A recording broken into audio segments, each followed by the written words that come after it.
Cristi,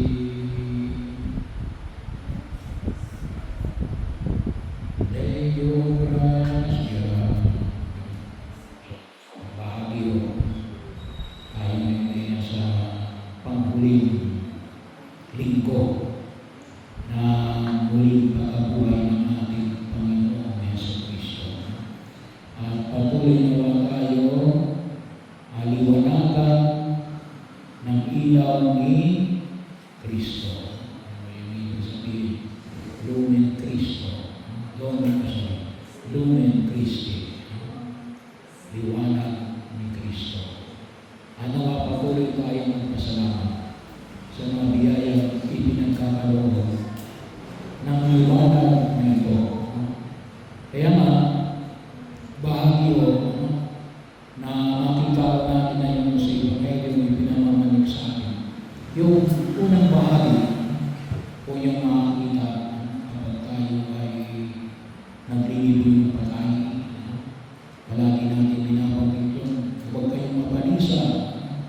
Manalig kayo sa Diyos. Manalig kayo sa akin. Maraming silid sa bahay ng ating Ama. At ipagkahanda kayo ng magtitirhan. So, bahagi yun. Kalimitan ginagamit natin yun sa misa sa bahay. Panyaya na kung saan ay alin na huwag tayong matakot, huwag tayong mabalisa, huwag tayong mangamba, huwag tayong mag-alinlangan. Lalo-lalo na ngayon, bahagi na naman. Nasa krisis naman tayo. Sabi nga ngayon ay krisis ng langis. Kumisan may mga parang sa kalipadan, hindi natin natapos yung ating krisis. Ay talaga bahagi na ng ating buhay. Kaya nga yung paanyaya na pinahayag na Jesus ay patuloy na paanyaya na rin. Tatagan natin ang ating kalooban. Kinakailangan na maging maliwanag sa atin na tayo ay kinakailangan maging matatag. Lalong umapit sa ating Panginoong Jesucristo. Sa unang pagbasa, may krisis din yung mga taga-sunod ni Jesus, yung sa gawa ng mga apostol na nabasa natin sa unang pagbasa. Anong krisis nila? Yung krisis nila din, napapabayaan ng mga palo. Kasi yung sa mga Israelita ay bahagi lalo-lalo sa mga Hudyo, meron talagang nakakalaga sa mga bago. Kasi bakit? Kasi yung mga bago, lalo-lalo na yung walang anak, wala nang nakakalaga sa kanila. Kaya ang mga Israelita ay may pamamaraan na ginamit yan, lalo-lalo na yung mga Hudyo ay ibig sabihin, meron talagang naka-assign ng mga lata. Ngayon itong mga itong mga follower na nasunog na Jesus, hindi na sila isasama doon sa mga Hudyo. Kasi hindi na sila Hudyo Mga Kristiyano na sila. Nasanay sila na mayroong nangangalaga yung mga pangunahing pangailangan. Katulad ng pagkain. Yung kanilang kung tawagin natin ay pang-araw-araw na pangangailangan. Wala namang bibigay sa kanila. Kasi umalis na sila dun sa pananampalatayang Hudyo ngayon, yung simbahan Katolika ay bahagi hindi pwede natin pabayaan yan kasi bakit? Bawal magtrabaho sa kanilang babae. Walang anak, lalo-lalo na yung walang anak, saan sila kukuha? So, ang kanilang pangailangan ay panglimos. Yung dati nilang simbahan, yung simbahan Hudyo, walang problema. Kasi established na yun. Sila ngayon naging mga Kristiyano Katoliko. Anong gagawin niya? Kinakailangan maglagay ng mga tao. Kaya, yun ang inilagay. Anong inilagay? yung tinatawag natin ngayong mga diakono, 7 diakono. At isa rin na yan, si Esteban. So bahagi mo natin. Na kung tusin, si Esteban ay tinuturing natin unang martir ng ating pananampalataya. So bahagi mo na nakita ko natin. Dumaan sa krisis. Ang simbahan sa unang siglo ng pananampalataya. Kung tawagin natin ay yung ancient shards. Ay nakita natin sa gawa ng mga alagad. So bahagi mo na nakita natin na alin na binibigyan ng tugon yung krisis. Bahagi mo yun na huwag natin kalimutan na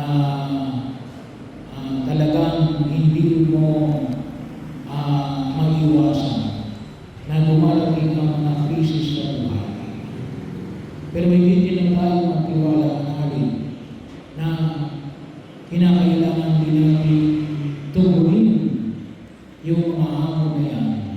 At maaaring ang mga hamon na yan ay mga bagong nalika ng mga pagbabago sa daigdig na ginagalawan natin. Katulad na dito sa halimbawa ng tinatawag natin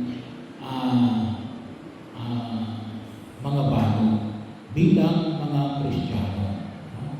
So, kaya nagdalaga ng mga tao para tugunan yung problema na yan. So, bahagi ko. Ngayon, sa ibang ito, ano yung pinaka-main crisis? Yung pinaka-main crisis na binabahagi ko rito sa banal na kasulatan ni Alin ay yung kaya nababagabag ang mga alagad. No?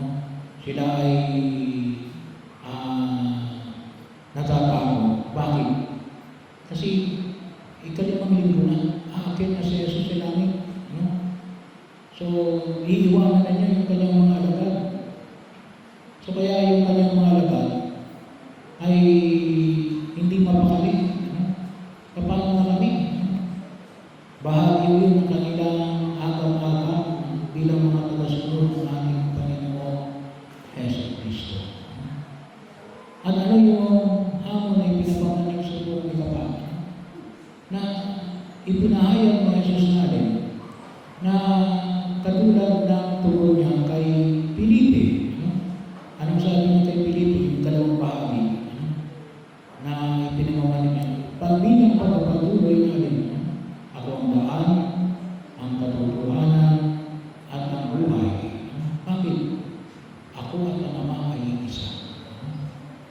Kaya nga maliwanag na makita natin dito yung alin, yung pagkakilala.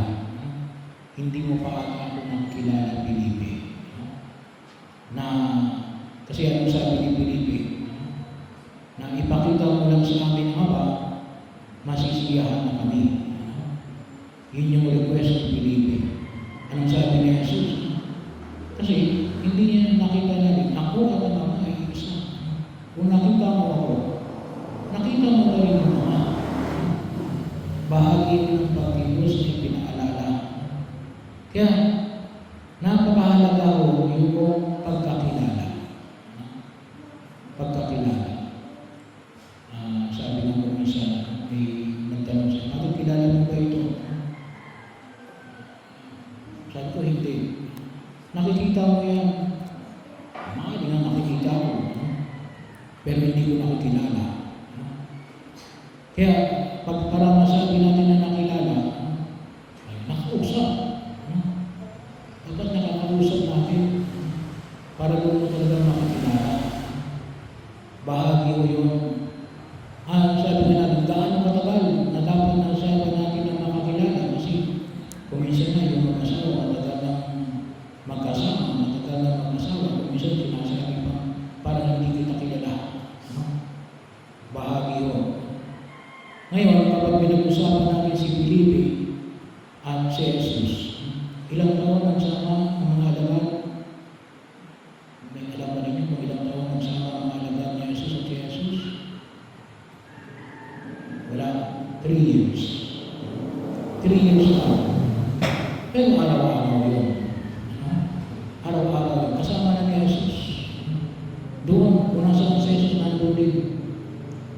uwian yun. No? Kasama ni Jesus sa loob ng 3 taon. Kaya nga, sabi nga ako natin, ano ba ang masabi natin sapat na pagkakilala? Ay sabi nga ako natin, katulad ng halimbawa ng mga magulang, siguro kapag yung anak ninyo, alam mo kasi kung kailan nagsisinungaling yung anak nyo, tsaka kailan nagsasabi ng totoo eh. Bahagi mo yun, tututusin. Kapag alam nyo, kapag maliwanag sa inyo, ito nagsasabi ng totoo, at talaga naman ng totoo. At kapag nakita mo sa alam nagsisinungaling ito, at napatunayan mo na rin nagsisinungaling, siguro, pwede na naman sabihin na rin niya na kilala ko na yan. So at least yun, hindi naman pwede natin kilalanin lahat eh. No? Na talagang kilala natin ang bawang isa. Bahagi yun. Mayroon din lamang ang masabi namin kakaya. Kaya napakahalaga yung pag-ipag-usap. Paano natin makilala ng Diyos? Ang sabi natin, saan? Sa talagay. Sa talagay. Bahagi yun eh. Na makita ako namin sa panalangin.